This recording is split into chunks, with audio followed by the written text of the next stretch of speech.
Welcome in Huddle Sportscast, man. Y'all already know the deal. The 4 the best debaters east of the Mississippi River. Shout out my hometown, man, Monroe, Georgia, man. Y'all know what it is. It's your boy Super E. I'm the one that told J.R. Smith they was up with me. I got my boy JD. JD, formerly known as Guru, 7-time fantasy champion. Need some advice?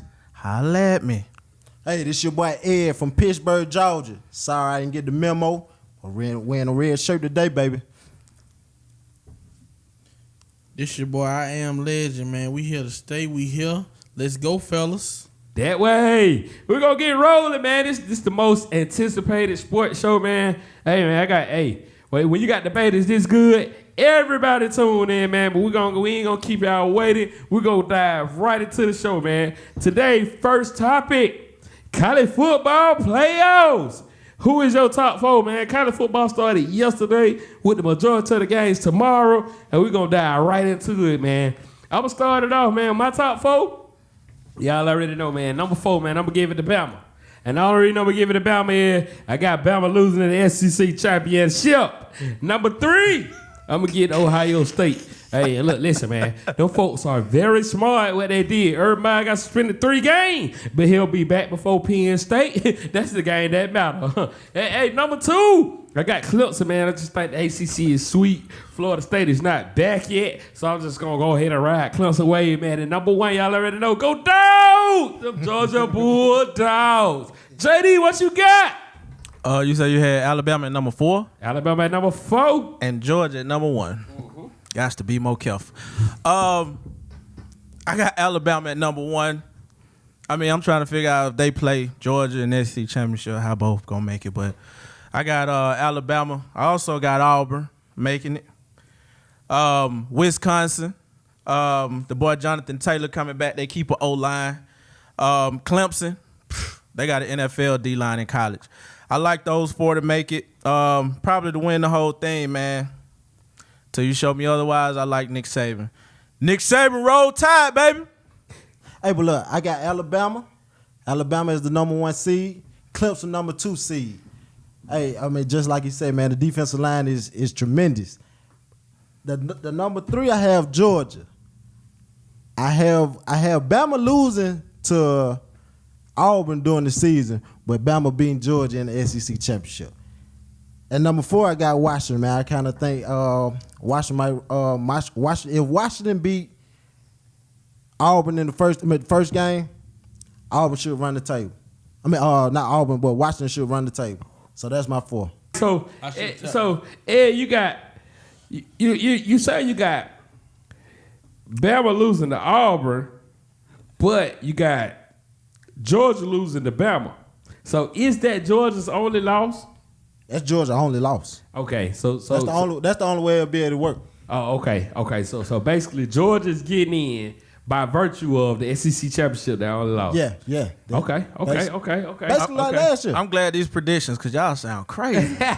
Well, Georgia 1 loss. Come on. Listen, y'all see 1 loss? I see at least 2, maybe 3. They only had 2 losses last year, JD, and Kirby Smart is just getting started. I mean, what other loss? That's the only other team I see can beat them is Auburn, but Auburn not beating Georgia at home. No. Not happening. No. Not happening today. No. Can't wait till that day. I can't wait till that day. Well, we'll be here. It'll be here sooner than you know it. Up next, man, we're going to go right into it. We got the In the Huddle Fantasy with the draft advice for today. Ed, if you had to help them out, give them some advice on drafting, dog. Hey, for for the people that got the first top 4 picks, I mean, you got to go running back, especially in the PPR league. Okay. You have to go running back. I ain't going to give you no specific order, but it's self-explanatory, man. You know, you kind of know the 4 top running backs. But other than that, I mean, you know, other than that, that's about it right now. I mean, I piggyback off anything someone else say. First of all, I'm going to say I learned something today, guys. Find out the scoring in your league. Who taught you that? Who taught you that, JD? Brandon. That's good. It's a guy named Brandon in one of our leagues. Hey, find out the scoring, because we only can give y'all the standard advice. But if they have wide receivers getting 20 points for a touchdown and a running back 2 points for a touchdown, that means wide receiver more valuable. So we only go with the consensus. So with the consensus, I'm going to have to say, like Ed said, go with those 4 running backs. But I do like Antonio Brown. I do like Antonio Brown to do big things. Honestly, Le'Veon is a question mark. Be careful with that number 2 and number 1 pick, guys. Le'Veon and David Johnson. David Johnson has a new coach, new scheme, mediocre offensive line, but he has skills, but we don't know the quarterback situation that well.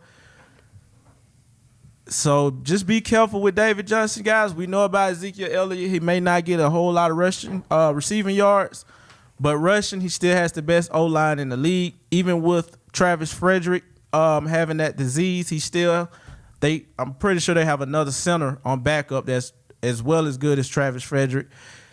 Elliott could be the number 1 fantasy player in the league this year. As far as on the back end of the draft, you got to shoot for Melvin Gordon, Leonard Fournette, or Kareem Hunt.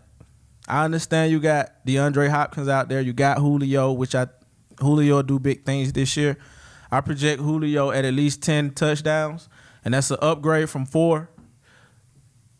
Major 3. upgrade. Is that the end of the first round? Would you say? I'm talking about the end of the first round. Okay, late in the first Yeah, round. it's an upgrade from 3 touchdowns, not 4.